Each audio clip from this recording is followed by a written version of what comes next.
हाँ जी, hello students. अज लीनियर अलजबरा का लैक्चर नंबर 42 लीनियर ट्रांसफॉर्मेशन करते पे हैं। अज अस पढ़न जा रहे हैं the algebra of linear transformation, how to add two linear transformation and how to multiply two linear transformation, वो असी डिस्कस करांगे। हाँ जी, सब तो पहला असी करन जा रहे हैं product of two linear transformation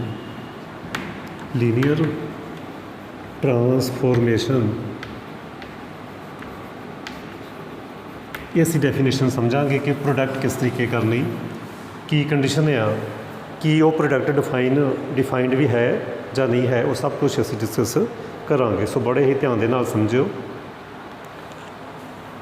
सब तो पहला असी ये सपोज करते हैं let capital U V and capital W be 3 vector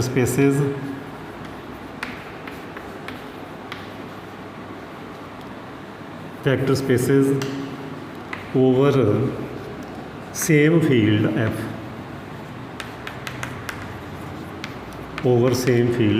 F and T1 is mapping from V to W and T2 is mapping from U to V. B2 linear transformation, then बिल्कुल इस तरीके suppose करो ये मेरे को जो ये मेरे को वैक्टर स्पेस V, ये मेरे को वैक्टर स्पेस W। एक मैं मैपिंग लई T1 from V to W which is linear transformation, T1 V to W linear transformation, T2 U to V also linear transformation. Okay, then composite mapping this T1 T2 is called product of linear transformation, then the composite mapping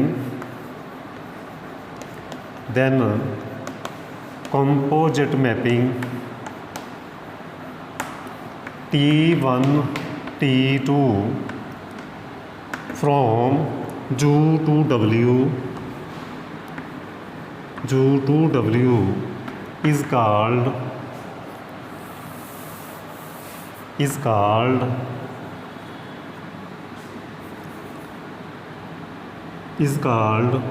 product of linear transformation। इन्हों असी कहांगे product of linear transformation. इन्हों असी define किवें करना, T1 T2 X किस तरीके से operate करते हैं, T1 ऑफ T2 X पहले असी T2 नूं X नाल ऑपरेट करांगे, T2 नूं X नाल।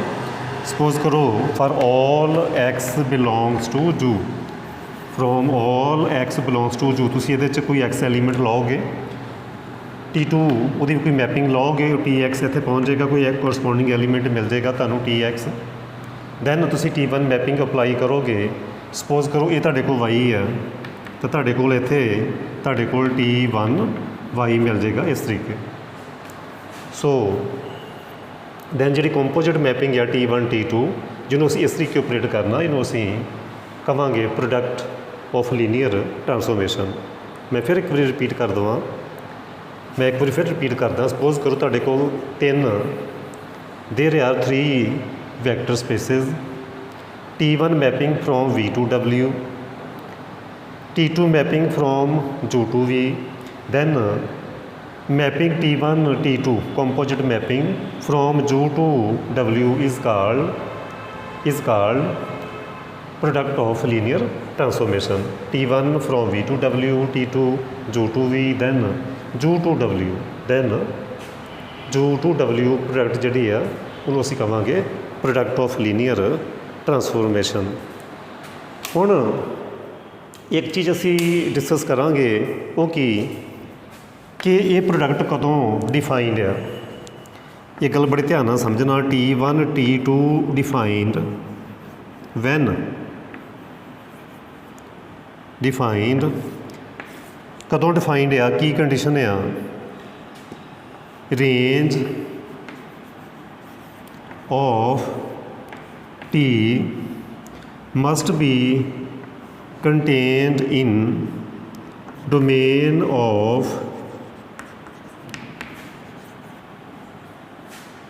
T2 रेंज ऑफ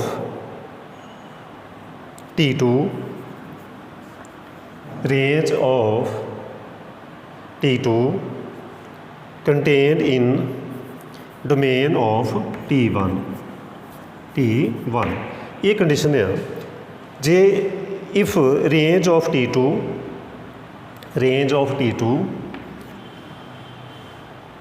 contain करे domain of T1 ये T1 की domain होएगी। बड़े ध्यान ਨਾਲ समझना ये डोमेन ए को डोमेन ठीक है जी इदां ही ये डोमेन ए codomain if range of T2 contained in domain of T1 then T1 T2 product defined है अदरवाइज नहीं। बाकी जो असीं ये क्वेश्चनस करांगे फिर तुहानूं ये क्लैरिटी मिल जाएगी। सो हुण असी क्वेश्चनस करांगे। हाँ असी दो कंपोजिशन नूं ऐड किस तरीके करना, दो मैपिंग नूं ऐड किस तरीके करना। सपोज करो एक T1 मैपिंग आ फ्रॉम सपोज करो U to V, एक T2 मैपिंग आ वो भी सेम है U to V, then T1 plus T2x add करने का की मैथड आ T1x प्लस T2x इस तरीके वेयर x बिलोंग्स टू जू जो असीं एडिशन करनी है उदों मैपिंग सेम होएगी। प्रोडक्ट के केस में सेम भी हो सकती है अलग भी हो सकती है। सो हुण कुछ असीं क्वेश्चनस करांगे। हाँ जी फस्ट क्वेश्चन करन जा रहे हैं असीं। स्टेटमेंट देख लो एक बार। Let T1 and T2 mapping भी सेम है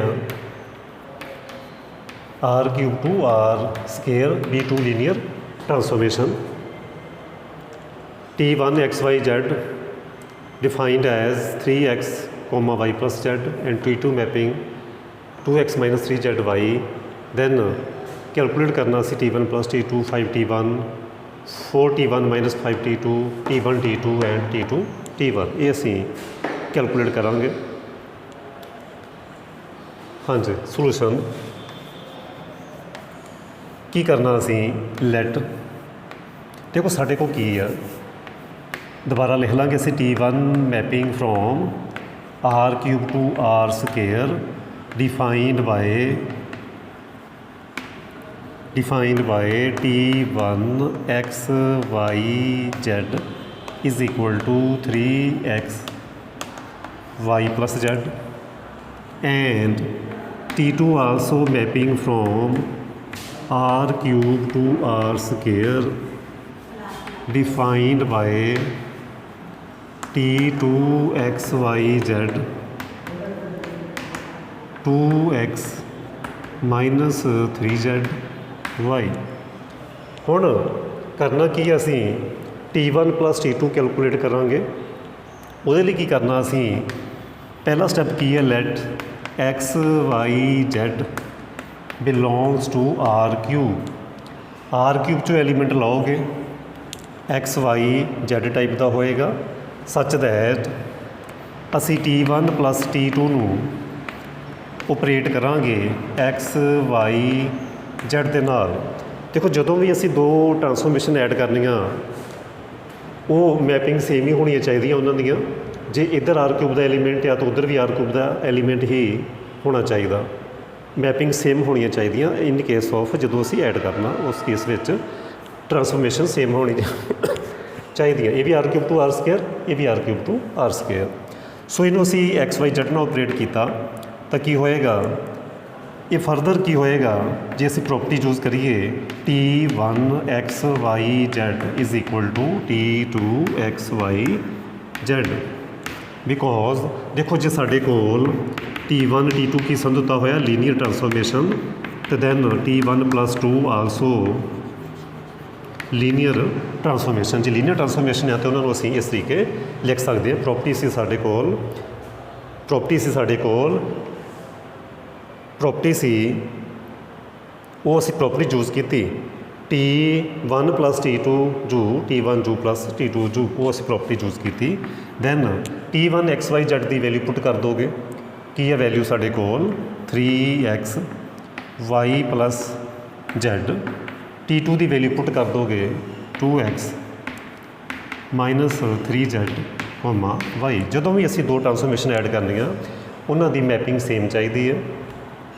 ओके, इन्हों के कोरसपोंडिंग एलीमेंट ऐड करोगे 3x, ये फर्स्ट का हो गया। दैन इधर 2x माइनस 3z ये फर्स्ट एलीमेंट ऐड हो गया कोमा, यदा सैकेंड एलीमेंट सैकेंड पोजीशन पर y प्लस जेड इधर हो गया प्लस y।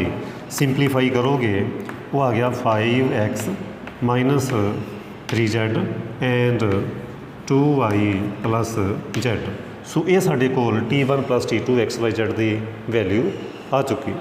हुण असी 5T1 कैलकुलेट करांगे। सो नैक्सट असी हम कैलकुलेट करन जा रहे हैं 5T1। इत्थे कर लो 5T1। Now 5T1 minus 5T1 x Y z for all x Y z असी सपोज कर लाँगे let x Y z belongs to R cube. Then 5T1 x Y z is equal to आ जाएगा की कारण क्योंकि T1 की है साढ़े को linear transformation. So alpha T1 is also linear transformation. So T1 x Y z की वैल्यू पुट करो and value of T1 x Y z is 3x y plus z. Multiply कर दो अंदर 15x 5y प्लस 5z। ये answer आ गया जी part second का। ये आंसर आया सी मेरा पार्ट फस्ट का। हुण असी पार्ट थर्ड करांगे 4T1 माइनस 5T2। बिल्कुल इस तरीके करांगे। तुसी सोच रहे होवोगे कि ये तो बहुत ज़्यादा ही सिंपल हो गया। तुसी सोच रहे होवोगे कि सर ये तो बहुत ज़्यादा ही सिंपल हो गया। मैपिंग रफ करती असी, चलो बुक तो देख लाँगे स्टेटमेंट, नो डाउट, कोई डाउट नहीं अपन, कोई प्रॉब्लम नहीं अपन। हाँ जी, किसी को कोई भी डाउट होवे तुसी कमेंट करके पूछ सकते हैं, कॉल भी कर सकते हैं, कोई इशू नहीं। हाँ जी, नैक्सट पार्ट है वो भी असी रफ करता। नाउ थर्ड पार्ट की सी स्टेटमेंट बुक तो देखिए 4T1 minus 5T2 4T1 minus 5T2 to भी तुसी एक्स वाई जेड के नाल ऑपरेट करोगे because T1 T2 linear transformation.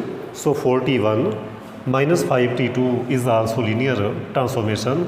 So that's why 4T1 x Y z minus 5T2 x Y z की reason T1 comma T2 are linear transformation. So alpha T1 plus beta T2 की होएगा linear transformation. So values put कर दोगे की सी value 3x T1 की value से इतने put की आप 3x y plus z. Put value of T2 and T2 is 2x minus 3z y। So 12x 4y plus 4z 4 से multiply 10x minus 15z comma 5y, ਚਾਹੇ minus ਨੂੰ ਤੁਸੀਂ ਅੰਦਰ ਲੈ ਜਾਓ, प्लस हो जाएगा, इत्थे आ जाएगा माइनस। -5 ਦੇ ਨਾਲ ਕੀ ਹੈ ਕਰ ਦਿੱਤਾ मल्टीप्लाई। ਹੁਣ ਅਸੀਂ ਇਹਨਾਂ ਨੂੰ ਇਹ ਕਰਾਂਗੇ ਐਡ। सो 10x 12x minus 10x plus 15z, ये first component. 4y plus 4z minus 5y। So answer आ गया 2x plus 15z minus y plus 4z। So ये आंसर आ गया ऑफ पार्ट थर्ड। सो ये आ गया answer of part third. Now next part जो product वाला पार्ट आ वो असी हुण डिस्कस करांगे फोर्थ पार्ट। हाँ जी, फोर्थ पार्ट T1 T2। पहले असी प्रोडक्ट करन तो पहला ये देखना कि ये प्रोडक्ट पॉसीबल है भी जां नहीं, ये असी चैक करांगे। Now T1 for T1 and T2 की होना चाहिए। असी पहले भी ये देखा सी कि रेंज ऑफ T2 कंटेन करनी चाहिए किहदे विच T1 की डोमेन च। T2 की रेंज कितनी है, T2 की रेंज चैक करो। T2 की रेंज आर स्क्वेयर आएगी, T2 की रेंज की आएगी आर स्क्वेयर। ओके, हुण T1 की डोमेन कितनी आएगी, डोमेन ऑफ T1 कितनी आएगी, वो आएगी आर क्यूब। T1 की डोमेन आएगी आर क्यूब, T2 की रेंज आएगी आर स्क्वेयर। सो ये इक्वल ना होने करके देखो आर स्केयर च एलीमेंट किस टाइप के होने एक्स वाई टाइप के, आर क्यूब के एलीमेंट किस टाइप के होणगे एक्स वाई जैड। देखो ये तो ये कंटेन कर ही नहीं सकता, ये एलीमेंट जोड़े आ 3 ऑर्डर के होणगे, 3 डिमेंशन च होणगे, ये 2 डिमेंशन वाले होणगे, कंटेन करनगे ही नहीं। इस करके की होया कि ये जिहड़ी प्रोडक्ट आ so T1 T2 not defined, ये डिफाइंड ही नहीं है, ये प्रोडक्ट पॉसीबल ही नहीं। क्यों नहीं पॉसीबल, तुसी करके देख सकते हैं, जे तुहानूं लगे तो तुसी करके देख सकते हैं। मान लो तुसी कहो कि हाँ पॉसीबल हो सकती है, तो की करोगे, तुसी करोगे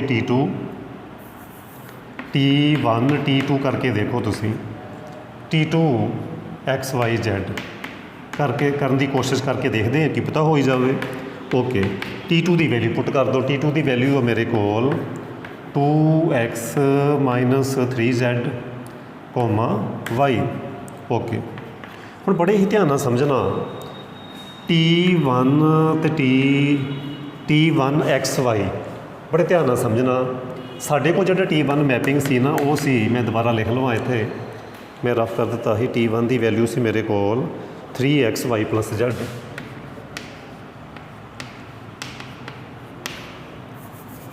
इत्थे सीगा T1 XYZ। देखो T1 की जी डोमेन है वो XYZ आ, बट इत्थे तो X तो Y ही आ रहा। तुहाडे को X वाली पोजीशन तो ये आ गई, ये Y वाली हो गई, वेयर इज़ Z। सो की होना चाहिए सी आर स्केयर की जो रेंज आ वो डोमेन कहने का मीनिंग है इत्थे Z कंपोनेंट भी होना चाहिए सी ना। कहने का मीनिंग ये होया रेंज T2 की आर क्यूब ही होनी चाहिए सी, फिर मल्टीप्लाइकेशन वो प्रोडक्ट पॉसीबल सी, इत्थे हुण पॉसीबल नहीं। हुण इस तो बाद फॉर T2 T1 असी देखांगे कि ये प्रोडक्ट पॉसीबल है। रेंज ऑफ T1 की रेंज कितनी, T1 की रेंज आर स्क्वेयर, T1 की रेंज आर स्क्वेयर, T1 की रेंज आर स्क्वेयर। ओके, हुण डोमेन कितनी T2 की डोमेन ये भी नहीं पॉसीबल, ये प्रोडक्ट भी नहीं पॉसीबल, क्योंकि ਡੋਮੇਨ ਆਫ T2 ਉਹ ਹੈਗੀ R ਕਿਊਬ। ਸੋ T2 T1 ਨੋਟ ਡਿਫਾਈਨਡ, ਇੱਥੇ ਵੀ ਨਹੀਂ ਡਿਫਾਈਨਡ, ਠੀਕ ਹੈ ਜੀ, ਇੱਥੇ ਵੀ ਨਹੀਂ ਡਿਫਾਈਨਡ। ਸੋ ਕਿਉਂਕਿ ਆਰ ਸਕੇਅਰ ਕਦੇ ਵੀ ਇਹਦੇ 'ਚ ਕੰਟੇਨ ਨਹੀਂ ਕਰ ਸਕਦਾ, ਕਿਉਂਕਿ ਕੰਟੇਨ ਕੌਣ ਕਰੂਗਾ, ਮੇਰੀ ਗੱਲ ਬੜੇ ਧਿਆਨ ਨਾਲ ਸਮਝਿਓ। ਇੱਕ ਮੈਂ ਸੈੱਟ ਇੱਥੇ ਲਿਖਦਾ 1 2 3, ਇੱਕ ਮੈਂ ਲਿਖ ਦਿੰਦਾ 2 4 6, ਇੱਕ ਮੈਂ ਲਿਖ ਦਿੰਦਾ 5 6 7। ਜੇ ਮੈਂ ਸਪੋਜ਼ ਕਰੋ ਇਹ ਆ ਮੇਰੇ ਕੋਲ, ਤਾਂ ਮੈਂ ਇਹ ਕਹਿ ਸਕਦਾ ਕਿ 2 4 6 ਬਿਲੋਂਗ ਕਰਦਾ ਇਸ ਸੈੱਟ ਨੂੰ। ਕਿ ਮੈਂ ਇਹ ਤਾਂ ਕਹਿ ਨਹੀਂ ਸਕਦਾ ਕਿ 2 4 ਬਿਲੋਂਗ ਕਰਦਾ, ਕਿਉਂਕਿ ਇਹਦੇ 'ਚ ਹੈ 3 ਡਾਇਮੈਂਸ਼ਨ ਵਾਲੇ ਐਲੀਮੈਂਟ ਆ, ਇਸ ਟਾਈਪ ਦਾ ਐਲੀਮੈਂਟ ਤਾਂ ਹੋ ਹੀ ਨਹੀਂ ਸਕਦਾ ਉਹਦੇ 'ਚ। ਸੋ ਦੈਟਸ ਵਾਈ ਉਹ ਕੰਟੇਨ ਨਹੀਂ ਕਰੇਗਾ, ਸੋ ਪ੍ਰੋਡਕਟ ਪੋਸੀਬਲ ਨਹੀਂ ਹੋਏਗੀ। ਸੋ ਨੈਕਸਟ ਕੁਐਸਚਨ ਹੁਣ ਅਸੀਂ ਕਰਨ ਜਾ ਰਹੇ ਹਾਂ। ਹਾਂਜੀ, ਸਾਡਾ next question T1 mapping from R cube to R square, T2 mapping from R square to R square, B2 linear transformation, T1 defined by this mapping, T2 defined by, and we have to calculate T1 T2 and T2 T1. Solution for T1 T2, ये check करना पहले कि ये possible है या नहीं। सो range of T2, range of T2 की आती, T2 की रेंज की आ गई R स्क्वायर, डोमेन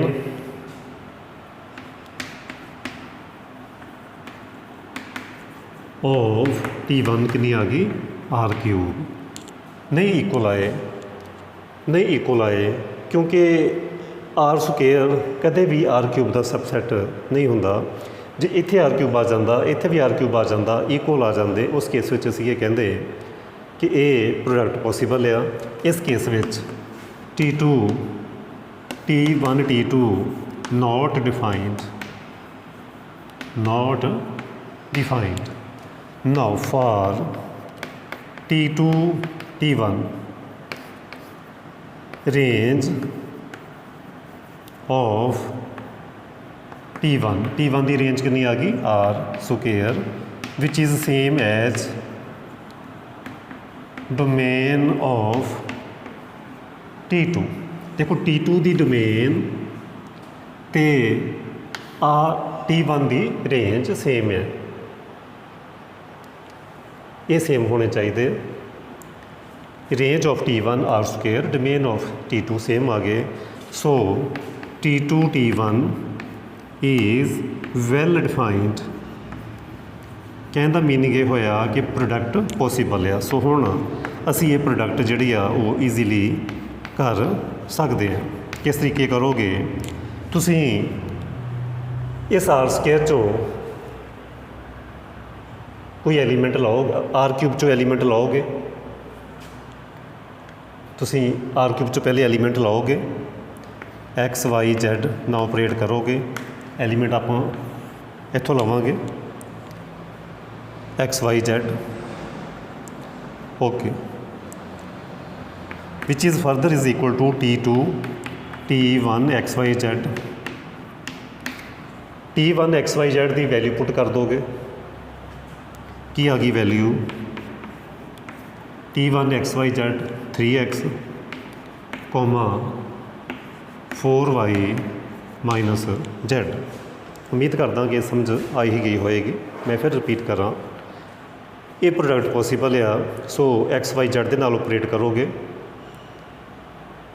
असी पिछों स्टार्ट करना T1 mapping from R cube two R square. So R cube का एलीमेंट लाओगे XYZ।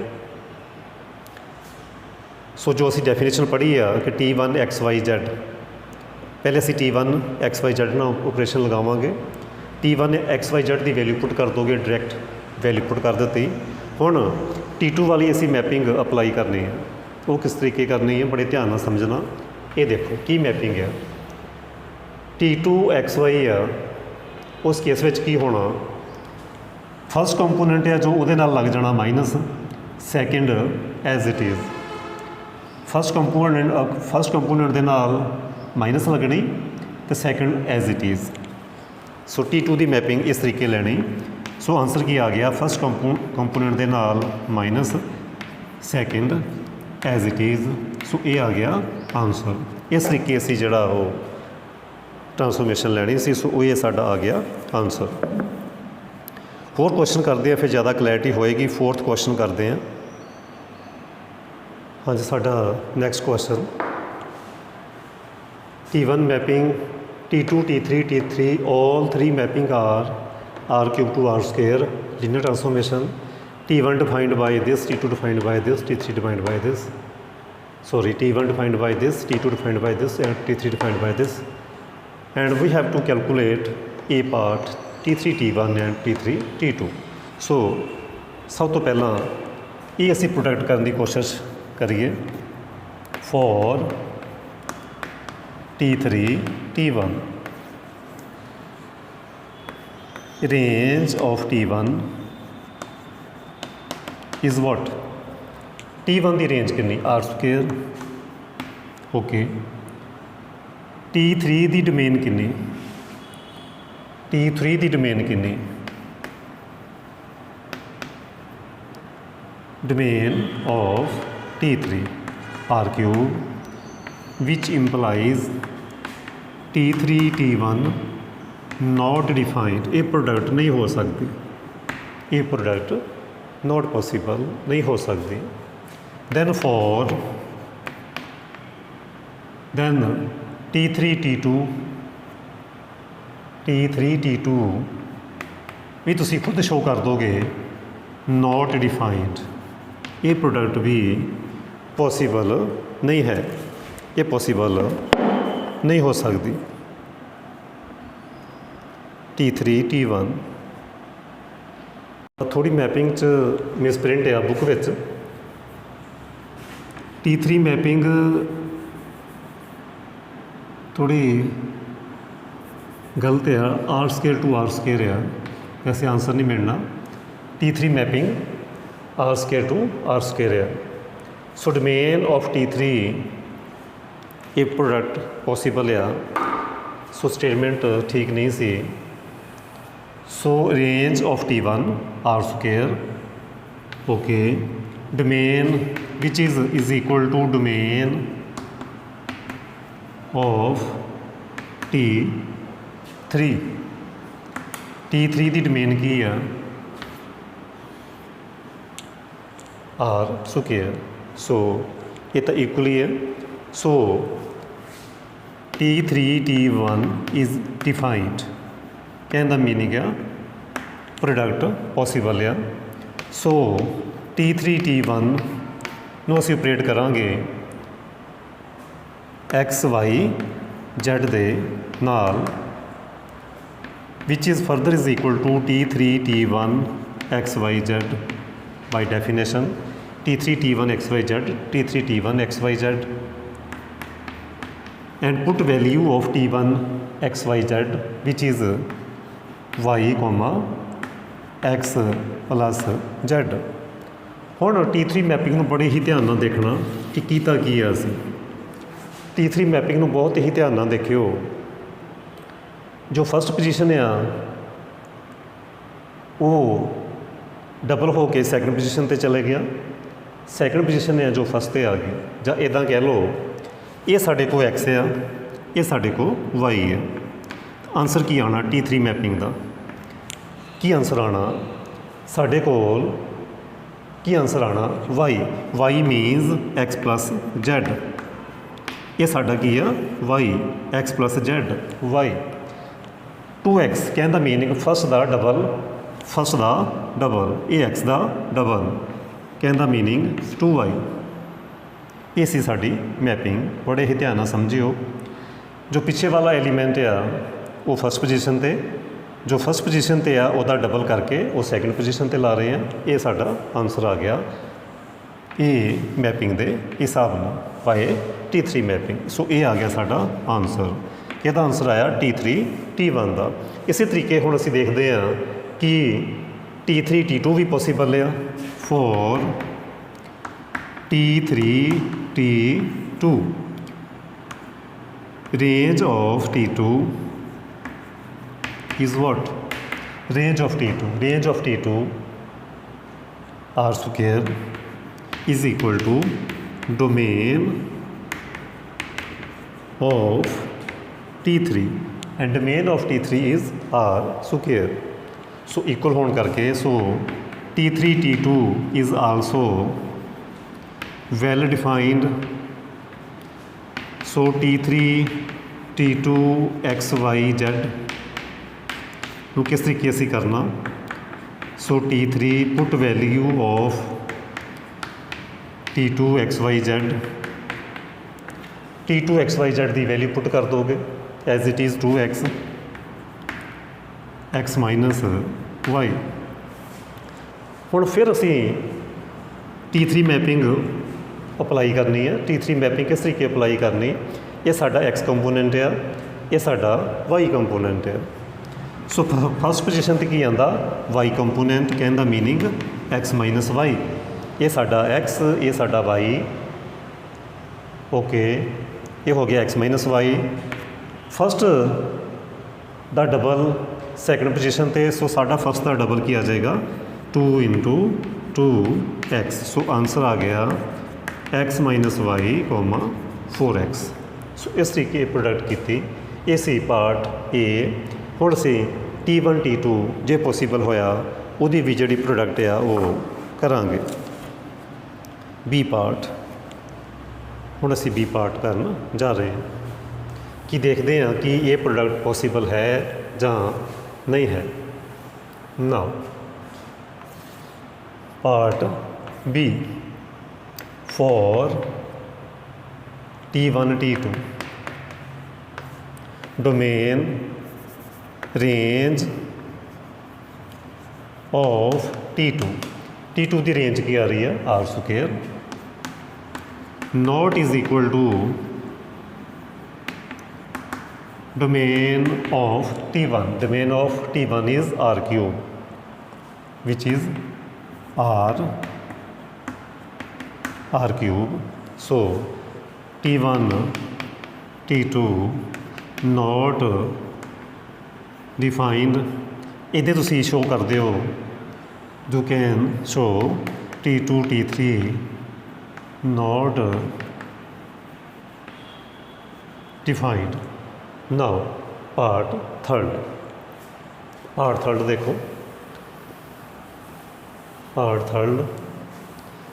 C. Now part C T3 T1 plus T2. ਪਹਿਲੇ ਤਾਂ ਸਾਨੂੰ ਐਡ ਕਰਨਾ ਪਏਗਾ. ਪਹਿਲੇ ਤੁਸੀਂ ਕੀ ਕਰੋਗੇ T1 plus T2 ਕਰ ਦੋਗੇ, ਕੋਈ ਇਸ਼ੂ ਨਹੀਂ. ਇਹਨਾਂ ਨੂੰ ਐਡ ਕਰ ਲਓ which is equal to x y z plus T2 x y z. ਸਭ ਤੋਂ ਪਹਿਲਾਂ ਅਸੀਂ ਕੀ ਕਰ ਰਹੇ ਹਾਂ ਐਡ ਕਰ ਰਹੇ T1 plus T2. So put value of T1 which is y x plus z. T2 the value 2x x minus y.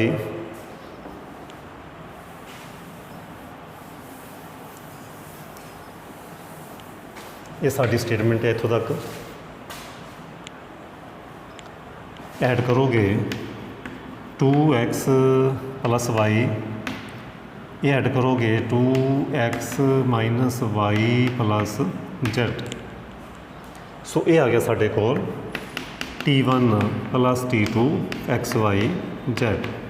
Question ਦੇ ਵਿੱਚ ਸੋਲਵ ਕਰਦੇ ਤਾਂ ਥੋੜ੍ਹਾ ਮੁਸ਼ਕਿਲ ਹੋਣਾ ਸੀ, ਇਸ ਕਰਕੇ ਅਸੀਂ ਇਹ ਪਹਿਲੇ ਕੈਲਕੂਲੇਟ ਕਰ ਲਿਆ. ਸੀ ਪਾਰਟ ਨੂੰ ਮੈਂ ਦੁਬਾਰਾ ਲਿਖ ਲਵਾਂਗੇ ਕੀ ਸੀ ਪਾਰਟ ਕੀ ਸ਼ੋ ਕਰਦੇ ਪਏ ਅਸੀਂ T3 T1 plus T2. ਇਹ ਅਸੀਂ ਕੈਲਕੂਲੇਟ ਕਰਦੇ ਪਏ ਹਾਂ T1 plus T2. ਹੁਣ ਬੜੇ ਧਿਆਨ ਨਾਲ ਸਮਝਿਓ T1 ਦੀ ਡੋਮੇਨ R cube, T2 ਦੀ ਡੋਮੇਨ R cube. ਓਕੇ, ਹੁਣ ਅਸੀਂ ਇਹ ਦੇਖਣਾ ਕੀ ਦੇਖਣਾ four T3 T1 plus T2 ਇਹ ਪ੍ਰੋਡਕਟ ਪੋਸੀਬਲ ਹੈ ਜਾਂ ਨਹੀਂ ਹੈ. ਉਹਦੇ ਲਈ ਕੀ ਕਰੋਗੇ range of T1 plus T2।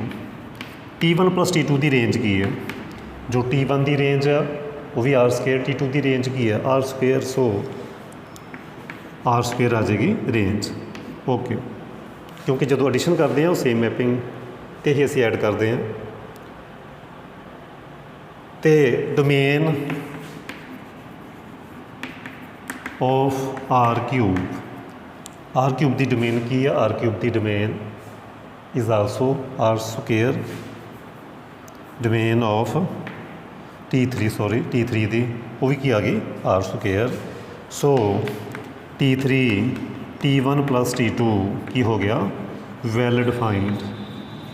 कहना मीनिंग है कि ये प्रोडक्ट पॉसीबल आ, ये प्रोडक्ट हो सकती है। सो करने की कोशिश करिए, ये प्रोडक्ट करने की कोशिश करिए। Now T3 T1 plus T2 इनू सारे असी ऑपरेट करांगे एक्स वाई जेड के नाल। Okay, T3 is equal to T1 plus T2 x Y z. Put value of T1 plus T2 वो असी कैलकुलेट कर चुके हैं पहले from this step. T1 plus T2 x Y z, T1 plus T2 x Y z के equal आ 2x plus Y.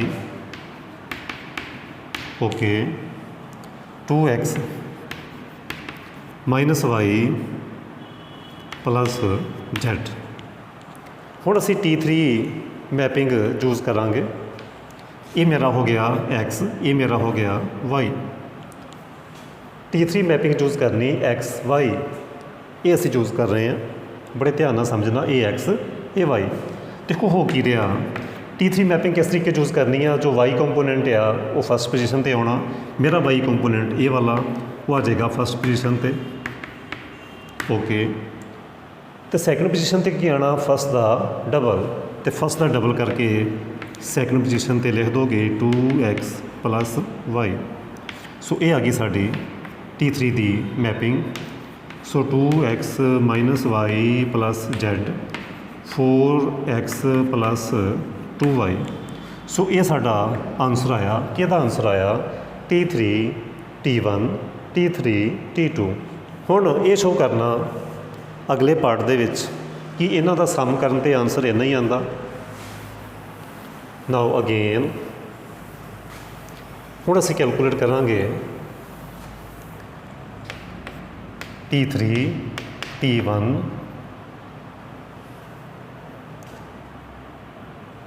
हुण असीं की कैलकुलेट करना, मैं क्योंकि रफ कर चुके हाँ जी। T3 T1 plus T3 T2 x Y Z. ये असीं पैसे पहले कर आए हैं, पहला उपर T3 T2 x Y Z, T3 T1 T3 T2 x Y Z. ये असीं पहले कैलकुलेशन कर रहे हैं, उतों तुसीं सीधियां वैल्यू पुट कर दोगे, ये भी वैल्यू पुट कर दोगे। असीं ये कैलकुलेशन पहला कर चुके हैं। किस पार्ट की असीं ये असीं ए पार्ट ये कैलकुलेशन कर चुके हैं। वो साडा आंसर आया सी T3 T1 का आंसर आया सी साडे कोल, मैं उत्थों ही देख के लिख रहा, वो आया सी x plus z 2y। T3 T2 का आंसर आया सी मेरे कोल x minus y and 4z। ये असीं पहले ही कैलकुलेट कर चुके हैं by part A, by part A. Now first which first add करोगे तो आ जाएगा 2x minus y plus z. ये ऐड करोगे तो आ जाएगा 2y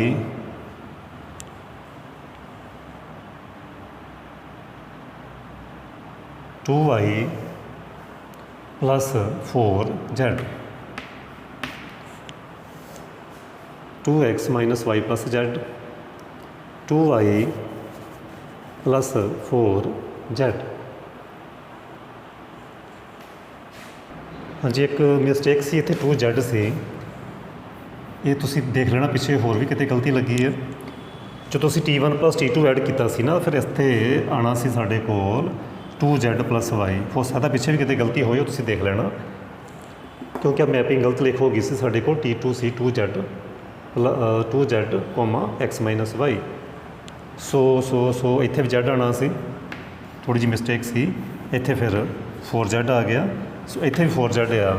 ਸੋ ਅਸੀਂ ਕੀ ਦੇਖਦੇ ਹਾਂ, from this equation 1 and from this equation 2 T3 T1 + T2 x y z is equal to T3 T1 T3 T2 x y z same ਆ ਗਏ। ਜੇ x y z ਹਟਾ ਦਈਏ, ਸੋ T3 T1 + T2 T3 T1 T3 T2 equal ਆ ਗਏ। ਸੋ ਇਸ part ਵਿੱਚ ਅਸੀਂ ਇਹ ਸ਼ੋਅ ਕਰਨਾ ਸੀ। ਇਹਦੇ ਨਾਲ ਇਹ ਸਾਰੇ ਪਾਰਟ ਸਾਡੇ ਹੋ ਗਏ। ਇੱਕ ਲਾਸਟ ਪਾਰਟ ਸੀ ਜਿਹਦੇ ਵਿੱਚ ਇਹ ਵੈਰੀਫਾਈ ਕਰਨ ਨੂੰ ਕਿਹਾ ਸੀ। ਸੋ ਦਿਸ ਰਿਜ਼ਲਟ ਵੈਰੀਫਾਈਡ। ਸੋ ਇਸ ਤਰੀਕੇ ਦੇ ਇਹ ਕੁਐਸਚਨ ਇਸ ਐਕਸਰਸਾਈਜ਼ 'ਚ ਜੋ ਤੁਸੀਂ ਸੋਲਵ ਕਰੋਗੇ, ਅਤੇ ਕੁਛ ਕਹਿਣ ਦੀ ਮੈਨੂੰ ਜ਼ਰੂਰਤ ਨਹੀਂ, ਕਿਉਂਕਿ ਕੁਛ ਸਟੂਡੈਂਟ 55 ਸਟੂਡੈਂਟ ਇੱਦਾਂ ਦੇ ਆ, 55% ਸਟੂਡੈਂਟ ਇੱਦਾਂ ਦੇ ਆ ਜਿਨ੍ਹਾਂ ਨੇ ਚੈਨਲ ਸਬਸਕ੍ਰਾਈਬ ਨਹੀਂ ਕੀਤਾ, ਅਤੇ 95% ਇੱਦਾਂ ਦੇ ਆ ਜਿਹੜੇ ਲਾਈਕ ਨਹੀਂ ਕਰਦੇ। ਅਤੇ ਮੇਰੇ ਕਿਹਾ ਤੁਸੀਂ ਲਾਈਕ ਕਰਨਾ ਨਹੀਂ, ਸੋ ਹੁਣ ਮੈਂ ਕਹਿਣਾ ਹੀ ਨਹੀਂ, ਕਿਉਂਕਿ ਤੁਹਾਡੇ 'ਤੇ ਕਹਿਣ ਦਾ ਕੋਈ ਅਸਰ ਨਹੀਂ। ਸੋ ਮੈਂ ਆਪਣੀ ਡਿਊਟੀ ਨਿਭਾਈ ਜਾਂਦਾ, ਤੁਸੀਂ ਆਪਣੀ ਡਿਊਟੀ ਨਾ ਕਰੋ, ਤੁਹਾਡੀ ਆਪਣੀ ਮਰਜ਼ੀ ਆ। ਆਪਣਾ ਮਤਲਬ ਸਿੱਧਾ ਕਰੋ, ਵਧੀਆ ਮਾਰਕਸ ਲਓ ਅਤੇ ਪਾਸ ਹੋਵੋ। ਠੀਕ ਹੈ, ਥੈਂਕ ਯੂ।